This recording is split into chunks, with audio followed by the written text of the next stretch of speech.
कि आसिफ जरदारी और बिलावल भुट्टो पाकिस्तान के कौमी असासे यानी एटमी असासे जो उनसे हैं वो $400 बिलियन में बेचने के लिए राज़ी हो गए हैं अमेरिका के हाथों। बोला है ना कि हमें ये लोन मिल गया, ये लोन मिल गया, ये लोन क्यों मिला है ये भी मैंने आपके शो में पहले बताया था। इन्होंने जो बोलते हैं हमारे पास न्यूक्लियर बॉम्ब है, इनके पास अब कुछ नहीं है। इन लोगों ने एयरपोर्ट पहले गिरवी रखवा दिए थे, आखिरी चीज़ इनके पास बची थी न्यूक्लियर एसेट। इन्होंने वो भी अब गिरवी रखवा दिए और आपको रोल नज़र आता है और क्या-क्या मुआहदे तय पाए हैं और इस हवाले से क्या पाकिस्तानियों को जॉब्स की अपॉर्चुनिटीज़ मिलेंगी जापान में? जो उम्मीदें दिलाई थी इसहाक डार ने और दूसरे कई इक़्तिसादी माहिरीन ने कि अगर IMF के साथ मुआहदा हो गया तो रुपए की कदर मुस्तहकम हो जाएगी बल्कि बहाल हो जाएगी, वो नहीं हुआ। और नमस्कार दोस्तों, जय हिंद। दोस्तों, पाकिस्तान के एटमी हथियारों की डील हो चुकी है। पाकिस्तानी मीडिया का आरोप है कि बिलावल भुट्टो ने जापान के बाद जो अमेरिका का खुफिया दौरा किया था उसमें पाकिस्तान के एटमी हथियारों की $400 बिलियन में डील हो चुकी है। क्या है पाकिस्तानी मीडिया का रिएक्शन? वीडियो को स्टार्ट करते लेकिन उससे पहले यदि आपने हमारे चैनल को सब्सक्राइब नहीं किया तो सब्सक्राइब करें, वीडियो पसंद आए तो लाइक करें, कमेंट करें और शेयर करें। जय हिंद, वंदे मातरम। कुछ यूँ है कि हमने अपनी पिछली वीडियो में जिसका थंबनेल आपके स्क्रीन पर चल रहा है, हमने कहा था कि ये बिलावल भुट्टो जो उनसे आसिफ जरदारी की ट्रेनिंग लेने के बाद अमेरिका गया है और वहाँ पे इसके पास आसिफ जरदारी के दिए हुए यानी इसके अपने बाप के दिए हुए पाकिस्तान के कौमी असासे एटमी असासों के बारे में खुफिया डॉक्यूमेंट्स भी हैं और फिर दूसरी तरफ से यूसुफ रज़ा गिलानी के पास भी खुफिया डॉक्यूमेंट्स थे जो कि पाकिस्तान के एटमी असासों के बारे में थे। तो जनाब ये वहाँ पे गया और इसने वहाँ पे कहा, बल्कि जरदारी ने भी बात की बिलावल के साथ साथ, उन्होंने जरदारी ने फ़ोन पे बात की कि अगर आप मेरे बेटे को वज़ीर-ए-आज़म बनाते हैं पाकिस्तान का अगला, तो फिर हम आपके हाथों पाकिस्तान के जो एटमी असासे हैं वो $400 बिलियन में बेचने के लिए राज़ी हो जाएंगे और जबकि जो इस्टेब्लिशमेंट है वो $800 बिलियन आप उनको पे कर रहे हैं एटमी असासे बेचने के लिए, जिसका ये थंबनेल आपकी स्क्रीन पे भी चल रहा है। हमने इसमें बताया था कि इस्टेब्लिशमेंट की डील चल रही है अमेरिका के साथ। तो इधर से नवाज़ शरीफ जो उनसे है वो चाहता है कि मेरी बेटी जो उनसी है वो बन जाए। तो हमने इस वीडियो में बताया था आपको कि नवाज़ शरीफ ने ऑफ़र किया अमेरिका को कि आप आज़ाद कश्मीर की तरफ से हम आपको रास्ता देते हैं, आप वहाँ पे आएँ, बेस बनाएं, जो भी करना है वो करें और CPEC का भी जो मंसूबा है उसको भी ठप कर देंगे, कोई मसला नहीं है। और दूसरी तरफ वो चाहता है कि मैं ख़ुद पाकिस्तान आऊँ, इलेक्शन लड़ूँ और पाकिस्तान का अगला वज़ीर-ए-आज़म मैं बनूँ।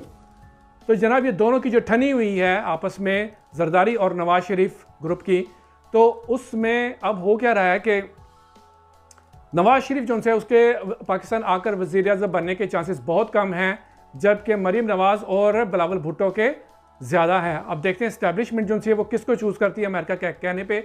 लेकिन होना क्या है कि इस्टेब्लिशमेंट वो इसको वज़ीर-ए-आज़म नहीं बनाना चाहती नवाज़ शरीफ को। नवाज़ शरीफ को इसलिए नहीं बनाना चाहती क्योंकि नवाज़ शरीफ जो है वो एंटी इस्टेब्लिशमेंट है। 3 मरतबा वो पाकिस्तान का वज़ीर-ए-आज़म बना और तीनों मरतबा इस्टेब्लिशमेंट ने इसको ना पाकिस्तान के वज़ीर-ए-आज़म के ओहदे से हटा दिया, इवन के इसको मुल्क बदर भी होना पड़ा। तो इस वजह से उनको पता है कि ये आते साथ ही इसने अपना बदला लेना है, तो इसको तो वज़ीर-ए-आज़म की जना जो है इसकी ख्वाहिश है वो तो समझ लें साइड पे हो गई। जो डॉलर की बेंचमार्क कीमत एक मुकर्रर हुई है यानी रुपए की, वो 270, 80, 85 के दरमियान है, वो अभी तक वैसे ही जारी है और इस हवाले से रुपए की कदर या जो मार्केट है वो मुस्तहकम नहीं हो सकी है।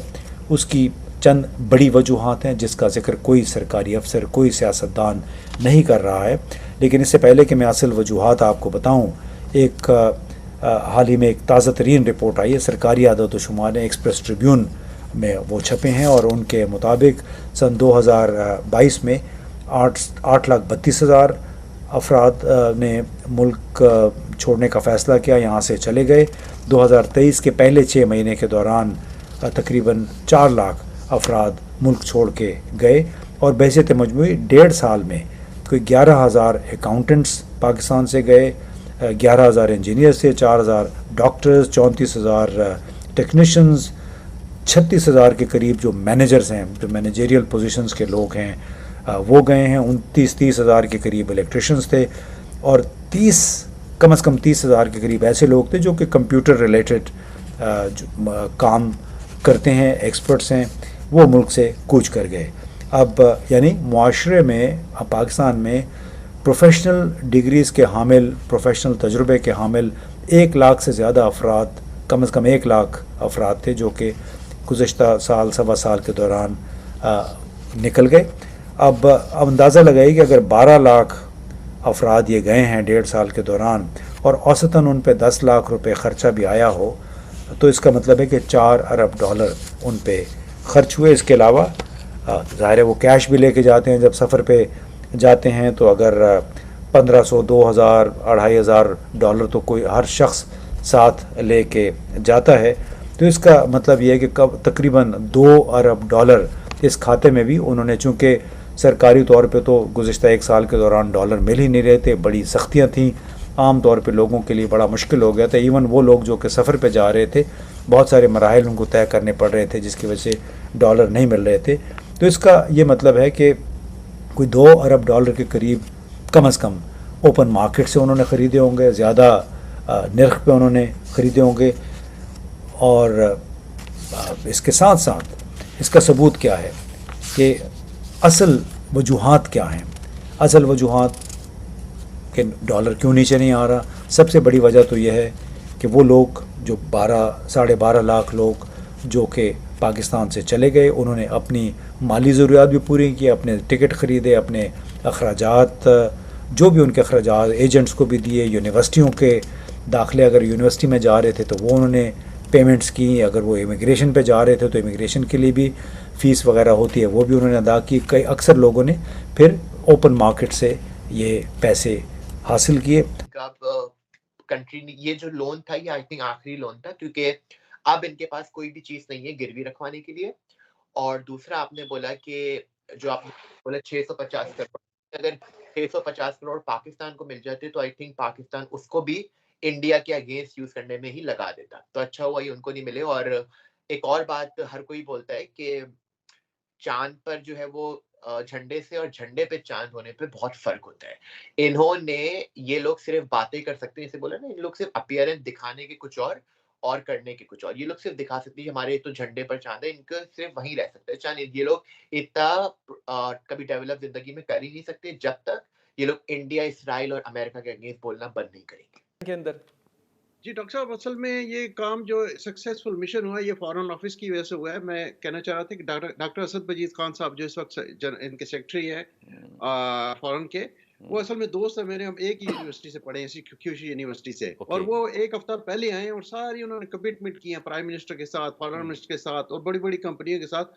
वो असल में 30 साल यहाँ पे रह चुके हैं, एम्बेसडर भी रह चुके हैं, और उससे एम्बेसडर के अलावा भी वो 30 साल डिप्लोमेटिक रिलेशन में वो सब कुछ जानते हैं कि कैसे इन दोनों मुल्कों को जोड़ा जा सकता है। और उन्होंने जो इसमें मेन जो काम हुआ वो ये कहा कि हम जो है ना मतलब पीपल टू पीपल जो है ना डिप्लोमेसी करना चाह रहे हैं। हम चाह रहे हैं कि हमारे जापानीज लोग पाकिस्तान जाएं और पाकिस्तान से जो मैन पावर है वो आए। और उसकी डेवलपमेंट ये कि अभी मेरी वो बात हो रही थी एम्बेसी की, जो इन्फॉर्मेशन के मुताबिक इस साल तकरीबन 900 के करीब ऑलरेडी पाकिस्तानी आ चुके हैं जापान में। अच्छा, लीगल तरीके से, यस। और वो है कि ज़्यादातर आईटी बिजनेस में है, और उनका तरीकाकार यही है कि वो एक उसका लेवल है कि आपको जापानीज पढ़ के आना बहुत ज़रूरी है। उसके अलावा आईटी में इनकी बड़ी डिमांड है जापान में इस वक्त, और डिफरेंट फील्ड्स में लोग आए हैं। और अभी वो एम्बेसी की ये टारगेट ये कह रहे हैं कि हम चाह रहे हैं तकरीबन ये 1000 में जाना चाहिए इसको। एक टारगेट उन्होंने कंप्लीट कर लिया इस साल, और फ्यूचर में आई थिंक इनकी यही डिमांड है कि हमें आईटी में चाहिए और स्किल्ड पाकिस्तान, स्किल्ड लेबर चाहिए। डॉक्टर कमर चीमा साहब, आप अगर कोई सवाल करना चाहे हुमायूं साहब से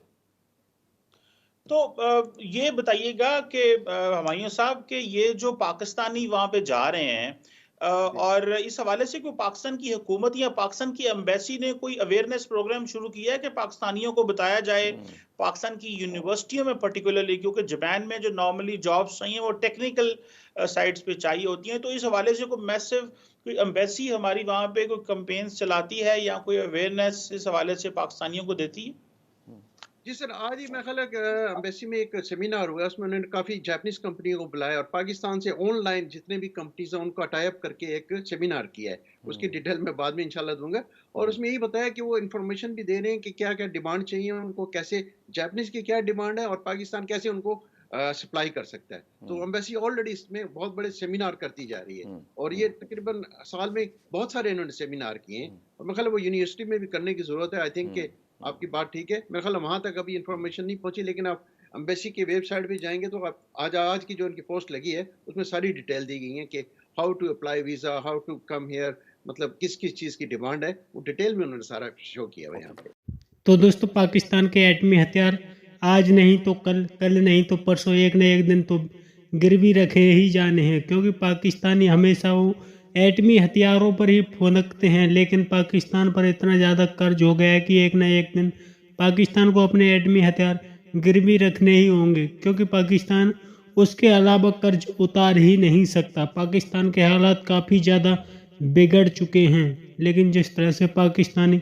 हमेशा से अपने एटमी हथियारों की दुनिया को डर दिखाते हैं, अब वो भी अब जल्दी ही ख़त्म होने वाला है, क्योंकि पाकिस्तान का अंत काफ़ी ज़्यादा नज़दीक आ चुका है। यदि पाकिस्तान अपने एटमी हथियार बेचकर कर्ज अदा कर देता है तो पाकिस्तान के हालात बेहतर हो सकते हैं, वरना पाकिस्तान और ज़्यादा गहराई की तरफ चला जाएगा। पाकिस्तान लगातार इकोनॉमिकली वीक होता चला जा रहा है, क्योंकि पाकिस्तानी फ़ौज ने और पाकिस्तान के हुक्मरानों ने हालात ऐसे बना दिए कि पाकिस्तान को जमकर लूटा और पाकिस्तान अंदर से पूरी तरीक़ा से खोखला हो चुका है। आपकी क्या राय कमेंट में जरूर शेयर करें। यदि आप चैनल पर नए हैं तो चैनल को सब्सक्राइब करें। वीडियो पसंद आए तो लाइक करें, कमेंट करें और शेयर करें। जय हिंद, वंदे मातरम।